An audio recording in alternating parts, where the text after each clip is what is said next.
Yon mga masters, bali 8 videos, araw-araw tuwing umaga na po tayo mag-a-upload. Maraming salamat sa mga solid kong masters dyan na patuloy pa rin na sumusuporta sa aking mga ina-upload na kwento o videos. At sa mga hindi nag-skip, maraming salamat po sa inyong lahat. At mag-iingat po kayo palagi and God bless. Magandang gabi mga masters, bali ngayon po ay 8 videos po ma-upload ko po sa aking YouTube channel. Tama nga mga masters, 8 videos nga po ma-upload ko. Yon, what's up mga masters? Nandito na naman tayo sa panibagong araw, panibagong kabanata na naman ang pagsasama-samahan natin ngayon guys.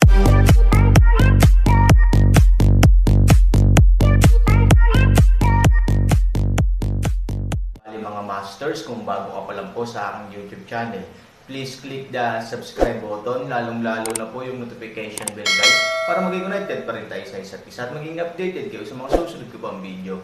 Bali mga masters, bago natin umpisahan ng kwento ay mag-shoutout po muna tayo para sa mga solid nating tagapakinig. Shoutout kay Dambuas1, shoutout kay Aiko May. Yun na nga mga masters, no? Bali hindi na ito patagalin. In 3, 2, 1, let's go! Mga master, 8 video na ang mapapakinggan nyo everyday, 4 sa umaga at 4 sa gabi. Salamat mga master. Nay, nasaan si tatay? Hindi ba tayo lumabas na hinahanap si tatay? Panipi, sa oras na ito, isang maliit na figure na hobbled, cliff terrain complex, tumalon siya sa paglalakad, napakahirap. Nang marinig ang sigaw, lumingon si Fuyaw at tumingin kay Hanayan na papalapit sa kanya. Mayroon siyang pares ng maliliit na kamay at mahigpit na niyakap ang mga hita ni Fuyaw. Bagamat masyadong mataas ang lupain at halata ang takot sa kanyang mga mata, kinakagat niya pa rin ang kanyang ngipin at dumidikit dito. Bilang anak ni Aaron at Ivory, hindi pa matanda si Hanayan, ngunit lubos niyang minana ang tenasidad ni Aaron at Ivory. Kahit sobrang taas, kahit malamig, pero kung saan may nanay, susunod si Hanayan. Hanggat mahahanap niya ang kanyang ama, hindi magdadalawang isip si Hanayan. Sa pagtingin sa bata at parang bata na si Hanayan, ang mga mata ni Ivory ay maliwanag at maamo. Marahan niyang hinawakan si Hanayan sa kanyang kamay at tumingin sa bangin. Puno ng kalungkutan ang mga mata ni Ivory. Nayaner, miss mo na ba si tatay? Mom, miss na ni Nayaner si Dad. Sabi ni Dad paglalaroan niya si Nayaner. Kailan babalik si Dad? Hindi na babalik si Dad. Puno ng kalungkutan ang mukha ni Ivory, at dahan-dahan ding pamatak ang kanyang mga luha. Sa turn, mapait siyang umiti, gayunpaman, maaari nating puntahan si tatay ng magkasama, okay. Mabuti, masunurin namang tumango si Nayaner. Hinawakan ni Ivory ang ulo ni Nayaner at naglakad ng 2 hakbang. Fuyaw, hindi. Nag-aalalang dumating si Fu Tian mula sa likuran. Sa likod niya, may grupo ni Zhengdao Zuxiong. Health God, support shake is the foundation of support family. Kung walang support shake, support family ay hindi lang mawawala ang posisyon ng 3 malalaking pamilya, kundi kahit isang maliit na pamilya. Ano ang problema? Ibigay ang Aaron sa lalong madaling panahon. Sabi ni Aoyong sa malamig na boses. Tama, iabot mo ang Aaron. Gusto lang naming magkaroon ng patas na kompetisyon sa kanya. Fu Tian, nagtatago ka. Gusto mo bang lunukan mag-isa ang palakol ni Pangu? Bagamat malakas ang palakol ni Pangu, huwag mong kakalimutan na si Fuyaw ang tumutulong sa pamilya. Kung wala kang Fuyaw, ano ang magagawa mo sa palakol ni Pangu? Isang grupo ng mga bayani ang agad na naglunsad ng isang krusada. Hindi sila pinansin ni Fu Tian, ngunit tumingin kay Fuyaw at umungal. Hindi ko itinago ang Aaron. Kung wala na ang Aaron at wala na si Fuyaw, mas masahol pa sa pagpatay kay Fu Tian. Fu Tian, nagdududa ka pa sa oras na ito.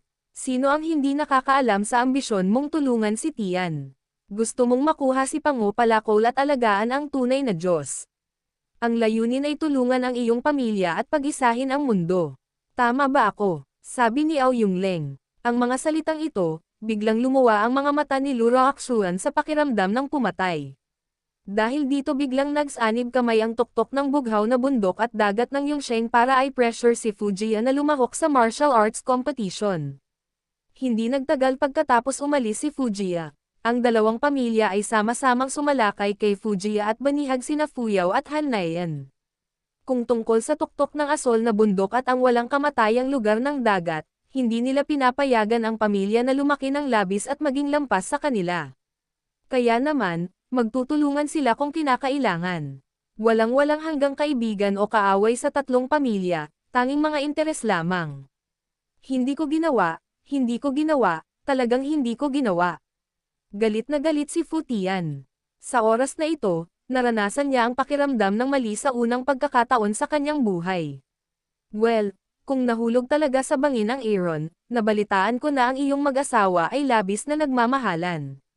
Kaya, sumama na tayo sa kanya. At least Aaron ay darating mag-isa sa Tianlong City para hanapin ka. Sabi ni Au Yungleng. Haha, Direktor Au, hindi ka tama. Ang tinatawag na mag-asawa ay mga ibon sa iisang kagubatan, at magkahiwalay silang lumilipad sa harap ng sakuna. Namatay ang Aaron, na basura lamang ng isang asol na planeta. Isa silang Diyosa, kaya paano nila ito mapapahalagahan? Nagtawanan ang mga compound sa tabi ni Aoyong. Tumanggo si Fu Tian at malungkot na tumingin kay Ivory. Fu Yao, tama siya. Si Aaron ay isang tao lamang mula sa lupa. Sa tagal niya sa pagsuporta sa kanyang pamilya, naging mabuti ako sa kanya. Oras na para ipikit niya ang kanyang mga mata. Huwag gumawa ng katangahan, ang buong hinaharap ng pagtulong sa pamilya ay nasa iyo. Tuldok, sa oras na ito, biglang malamig na sinabi ni Luro Akshuan. Sa sandaling lumabas ang mga salitang ito, hindi lang si Fu Tian ang nagulat, kundi pati si Aoyong ay bahagyang nagulat, dahil halatang iba ito sa kanilang orihinal na ideya. Gusto lang nilang gamitin si Fu Yao para pilitin si Fu Tian na ibigay ang Aaron, pero ayaw nilang patayin siya. Pagkatapos ng lahat, kung namatay si Fu Yao, namatay ang Aaron at bumagsak si Fu Jia, hindi ito gaanong ibig sabihin sa immortal na lugar ng dagat. Ang gusto nila ay makatulong sa kanilang pamilya. Napakahina nila kaya wala silang pagpipilian. Pagkatapos ay kailangan nilang maging aso sa lugar ng walang kamatayang dagat. Pagkatapos, magagamit ng walang kamatayang dagat ang asong ito at ang sarili nitong lakas para sugpuin ang tuktok ng asol na bundok. Ngunit malinaw naman, hindi iniisip ni Luro Okshan ang mga bagay na ito. Bilang pinakamalakas sa tatlong pamilya, ang tuktok ng asol na bundok ay natural na mas kumpiyansa. Dalawa lang ang dapat nilang gawin, ang isa ay huwag hayaan ang dalawa pang pamilya na magkaroon ng pagkakataong lumipad, ang isa naman ay pigilan ang dalawang pamilya na magsanib kamay. Hanggat ang dalawang puntong ito ay natigil, ang tuktok ng asol na bundok ay magiging mas malaki, at kahit nalalamunan ang dalawang pamilyang ito sa hinaharap, na magiging tunay na controller ng mundo sa lahat ng direksyon. Sa makatuwid, kung sakaling hindi makita ang katawan ni Aaron, ang pinakaligtas na sitwasyon ay ang panoorin ang pagkamatay ni Fu Yao. Sa ganitong paraan lamang niya masisiguro na si Fu Jia ay hindi magkakaroon ng dalawang pagkakataon na iikot ang mga talahan na yan, at ang tuktok ng asol na bundok ay maaaring magpatuloy na maging una. Natural, kahit namatay si Aaron, ito ang pinakamagandang pagkakataon para sa tuktok ng asol na bundok na gamitin ang dahilan ngayon para pilitin siyang mamatay at tulungan ang kanyang pamilya na mamatay. Pagkatapos ng lahat, magkakaroon ng mas kaunting mga kakompetensya, at ang nakahiwalay na walang hanggang dagat ay lalamunan maaga o huli. Bilang pinakarespetadong young master sa tuktok ng asol na bundok, tiyak na umaasa si Luro Okshan hindi lamang sa sarili niyang eleganteng jade face, kundi pati na rin sa kanyang natatanging talento at malalim na pamahalaan ng lungsod. Bahagyang nanginag ang katawan ni Fu Tian sa galit, ngunit naglakas loob siyang magalit. Gustong makausap ni Au Yunggang. Sa oras na ito, biglang nawalan ng lakas si Luro Akshuan. Nagulat siya at pinaalis si Aoyong. Ang hakbang na ito ay nagulat sa lahat. Pagkatapos ng lahat, halos lahat ng mga taong maaaring dumalo ay mga eksperto sa lahat ng direksyon. Sa partikular, ang manager ng walang kamatayang si Area ay nagulat at napaatras ni Luro Akshuan.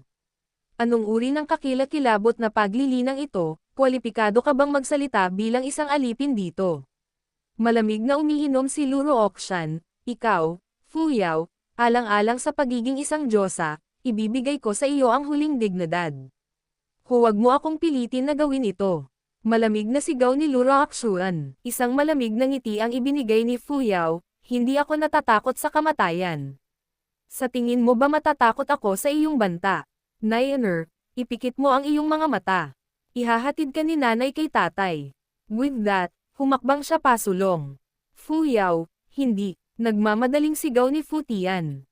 Fu Tian, matagal ko nang sinabi sa iyo na namatay na si Fu Yao. Si Ivory lang ang nasa mundo. Nag-iwan ng malungkot na ngiti si Fu Yao, at pagkatapos, hawak-hawak si Han Nayan, tumalon pababa. Hindi, sa pagtingin sa pagtalon ni Fu Yao, ang buong katauhan ni Fu Chan ay sumigaw. Ang kanyang pagtalon sa bangin ay katumbas ng pagsama sa kanyang pamilya at pagtalon sa bangin. Paanong hindi mawala ng pag-asa si Fu Tian? Isang mahinang ngiti ang bibig ni Luro Okshan. Sobrang satisfied siya sa ending. Ito ay Aoyong. Napakapangit ng mukha niya sa mga oras na ito. Sinasamantala lang niya ang pagkakataong tumulong sa kanyang pamilya, ngunit sa parehong oras, maaari niyang hayaang lumabas ang Aaron. Para sa kanya, pumatay ng 2 ibon gamit ang isang bato, ngunit hindi niya alam kung paano sunugin ang kanyang sarili. Ang Luroakshuan ay hindi naglalaro ayon sa nakagawian. Sa puntong ito, direkta niyang nilalaro ang totoong laro. Kasabay nito, kailangan kong humanga sa maselang isip at masasamang paraan ni Luroakshan. Aaron sa oras na ito. Pagbaba niya sa hagdan sa kabaong, sa wakas ay nakarating si Yilong sa ilalim, itinaas ang isang metal na takip sa ibaba at pumasok. Biglang natarante si Linlong, sa harap ng isang malawak na lupain, mga bundok at ilog, mga punong matatayog, mga ibon, mga insekto at lumilipad ang mga ibon, maganda. Pero ang pinagkaiba ay nasa ibaba ng exit ang langit. Ibig sabihin, sa magkabilang panig ng kuweba, mayroong 2 ganap na magkasalungat na mundo. Sa madaling salita, ang pasukan ng kuweba ay ang langit, gayon din ang langit sa itaas ng sementeryo, at ang langit sa ibaba ng pasukan. Anong nangyayari? Saan ito? Hindi ka pani-paniwalang bibig ni Linlong. Ito ang libingan ko. Nakangiting sinabi ni Han Sanchen, hindi mo ba nakita na ang lahat ng mga lapida ay may mga pangalan, ngunit ang unang libingan ay walang pangalan. Malinaw, ito ay para sa akin. Kaya hiniling mo sa akin na hukayin ang libingan. Dahil sila ay naghukay ng isang sementeryo para sa akin, at huwag kang pumasok at humiga, paano sila magiging karapat-dapat sa iba? Ngumiti si Aaron. Isa pang dahilan kung bakit nagpa siya ang Aaron na maghukay ng libingan ay nang sumugod si Aaron sa kagubatan ng kawayan upang basagin ang madilim na ulap, bigla siyang nakatagpo ng kakaibang bagay. Bagamat napakalaki ng mundo sa kanyang paligid, kahit na hindi nakikita, ang mga eksena sa kanyang paligid ay magkatulad kaya kapag tiningnan mong mabuti, nalaman ng Aaron na ito ay hindi lamang katulad, ngunit halata rin na ito ay patuloy na nagsasapawan. Biglang sabi ni Aaron sabay ngiti. Ang isa pang pinakamahalagang dahilan ay nalaman ni Aaron na nakakakita siya ng isang bagay na hindi madaling makita. Halimbawa, kapag siya ay nakikitungo sa mga kaluluwa ng mga libingan, bigla niyang nalaman na ang itim na hangin sa hangin ay parang ulan, at may mga maliliit na bula, na lahat ay bahagyang nahuhulog mula sa itaas hanggang sa ibaba. Kaya, biglang nagkaroon ng ideya ang Aaron noong panahong iyon, ibig sabihin, manggagaling ba ang mga itim na gas na ito sa itaas? Napatunayan din ng mga katotohanan na tama ang ideya ni Aaron, at kailangang hukayin dahil direktang nakikita ng Aaron ang kakanyahan ng kabaong sa lupa. Naniniwala si Han Sanchen na maaaring may kinalaman ito sa makalangit na tanda ng tunay na float. Kakaiba para sa akin na sabihin iyon. Ang tiya niya na anting-anting na ibinigay niya sa iyo ay makapagpapalabas sa iyo mula sa walang katapusang bangin. Nakakamangha, matagal na sabi ni Lin, umiling-iling, sino ba itong totoong float, ano ang pakiramdam ko na misteryoso siya ngayon, talaga bang isang maliit na dawest lang siya, kung gayon, paano siya magkakaroon ng ganoong kalakas na alindog, pero kung hindi, sino kaya siya? To be honest, ang ginawa niya ay isa lang talagang ruffian Taoist priest. Dumating si Linlong at nagtanong ng 3 beses, sa katunayan, ito rin ay mga tanong ni Aaron, ang tunay na float na ito ay talagang napakalaking tandang pananong, gayunpaman, ang Aaron ngayon ay may ilang mga sagot sa kanyang isipan, kumpiyansa siyang ngumiti, malapit na ako hulaan mo kung sino siya, tapos na sabihin, iniwan ni Aaron ang mukha ng ignorante na si Linlong, pumasok sa butas sa ilalim ng bakal na takip, paglukso pababa mula sa pasukan ng kuweba. Makikita mo ang maliwanag na mundo ngayon, sa gitna ng damuhan, may isang tore, na may taas na 100 metro at tila may libu-libong kwento ang tore ay 10 metro ang lapad at napakalakas nito kapag inilagay sa malayo Linglong Tower. Paano magkakaroon ng tore dito? Sabi ni Linlong, pumasok ka, kailangan mong pumasok. Ngunit isang hagdan, kakaibang hinawakan ni Lin ang kanyang ulo, pinunasan ang kanyang mga mata at bumulong sa kanyang sarili. Ito, hindi ba tore ito? Pagbukas ng pinto ng tore, isang mahina, pumasok sa ilong ko ang bango. Yun na nga mga masters, no? Bali panibagong kabanata na naman yung natapos natin ngayong gabi. Muli, maraming salamat po.